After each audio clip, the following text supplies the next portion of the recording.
మరి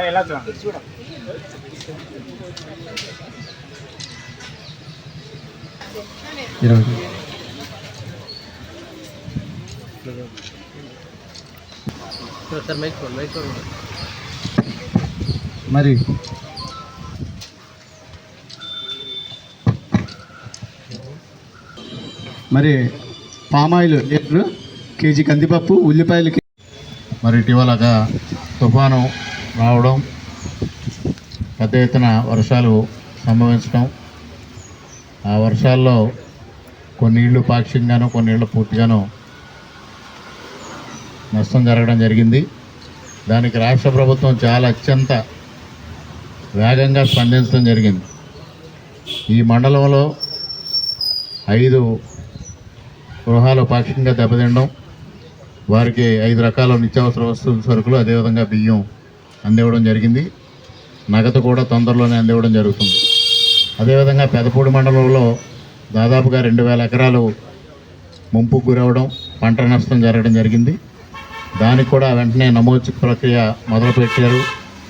నమోదు చేసి పంట నష్టం ఇచ్చే కార్యక్రమాన్ని కూడా చేపట్టడం జరుగుతూ ఉంది. ఇవాళ అత్యంత వేగవంతంగా ముఖ్యమంత్రి గారు స్పందించి ఈ కార్యక్రమాన్ని నిర్వహించడం జరుగుతూ ఉంది.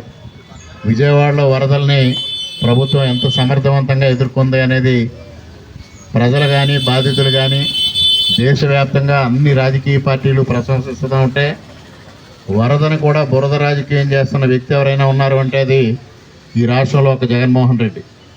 వరద బాధితుల్ని పరామర్శించడానికి సమయం లేని వ్యక్తి ఒక క్రిమినల్ జైల్లో ఉంటే పరామర్శకు వెళ్ళడం చాలా శోచనీయం.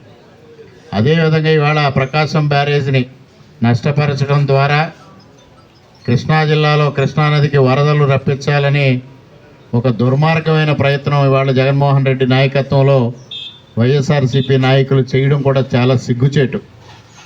ఇవాళ ప్రత్యక్షంగా ఏవైతే బోట్లను అక్కడ పెట్టారో దాని వెనకున్న కథా కమానుషం అంతా కూడా ఇవాళ సాక్ష్యాధారాలతో బయటకు వచ్చింది.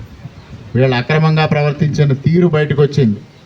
దాన్ని కప్పిపుచ్చడం కోసం ఇవాళ వరదలో ముఖ్యమంత్రి గారు 74 సంవత్సరాల వయసులో 14 గంటల పాటు ఏకదాటిగా వరద బాధితుల సహాయం కోసం తిరగడం, వారిని పరామర్శించడం, వారికి ధైర్యం చెప్పడం, నీటిలో మోకాళ్ళ నూతి నీటిలో వారు నడుస్తూ ఆ విధమైన కార్యక్రమాలు నిర్వహించడం, దాదాపు 22 కిలోమీటర్లు 4 గంటల పాటు జేసీబీ పైన ప్రయాణించడం, బుడమేర ఏదైతే గంటలు పడ్డాయో ఆ గంటలని యుద్ధ ప్రాతిపదికన పూడ్చడం, ఇన్ని కార్యక్రమాలు చేసినా కూడా జగన్మోహన్ రెడ్డి విమర్శించడం అంటే చాలా శోచనీయం. ఇవాళ కేంద్ర ప్రభుత్వం కూడా తక్షణమే స్పందించడం జరిగింది. ముఖ్యమంత్రి గారు ప్రధానమంత్రితో, అమిత్ షా గారితో మాట్లాడిన వెంటనే తక్షణమే కేంద్ర వ్యవసాయ శాఖ మంత్రి గారు రావడం, 2 రోజుల పాటు ఇక్కడే పర్యటించి బాధితులకి అన్ని విధాలుగా సహాయ సహకారాలు అందే విధంగా చర్యలు తీసుకోవడం, ఆ తదుపరి ఎన్డీఆర్ఎఫ్ బృందాలు రావడం, గండ్లు పోడ్చడంలో వాళ్ళు సహాయ సహకారాలు అందించడం, అదేవిధంగా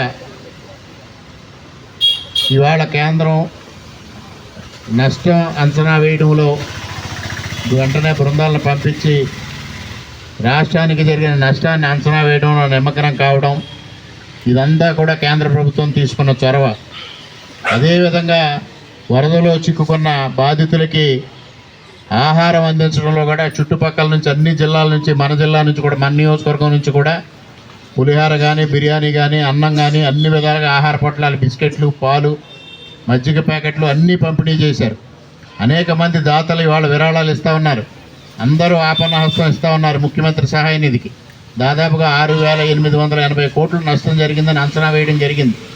ఇంత ప్రమాదం సంభవించి, ఇంత విపత్తు సంభవిస్తే ఇవాళ జగన్మోహన్ రెడ్డి నిమ్మక నీరెత్తినట్టు ఉండడమే కాకుండా ఇవాళ విమర్శించడం అనేది ఆయనకే చెల్లింది, ఆయన విజ్ఞతకే వదిలేయడం జరుగుతుంది. ఇవాళ రాబోయే రోజుల్లో ఆంధ్రప్రదేశ్ రాజకీయ చిత్రపటం పైన జగన్మోహన్ రెడ్డి అనే వ్యక్తి లేకుండా పోతున్నాడనేది జగన్మోహన్ రెడ్డికి స్పష్టంగా అర్థమవుతూ ఉంది. అందుకోసం ఈ వరదను కూడా బురద రాజకీయం చేస్తూ ఈ విధమైన కార్యక్రమాలు నిర్వహిస్తూ ఉన్నారు. ఎట్టి పరిస్థితుల్లోని బాధితులందరికీ సహాయం అందించడంలో కానీ, మరలా ఆంధ్రప్రదేశ్ రాష్ట్రాన్ని యథాపూర్వక స్థితికి తీసుకురావడంలో కానీ ముఖ్యమంత్రి గారు తప్పనిసరిగా కృషి చేస్తారు. వారికి కేంద్ర ప్రభుత్వం సంపూర్ణమైన సహకారం ఇస్తుంది. ఆంధ్రప్రదేశ్ రాష్ట్ర ప్రజల స్థితిగతులు మరలా యథాపూర్వక స్థితికి తీసుకురావడంలో ఎన్డీఏ కూటమి కృషి చేస్తుందని ఈ సందర్భంగా తెలియజేసుకుంటూ మరి ఈరోజు ఈ కార్యక్రమాన్ని ఏర్పాటు చేసి అందరికీ ఇచ్చిన రెవెన్యూ సిబ్బందిని మనస్ఫూర్తిగా అభినందనలు తెలియజేసుకుంటూ సెలవు తీసుకుంటున్నా. థ్యాంక్ యూ అని ఉండాలి.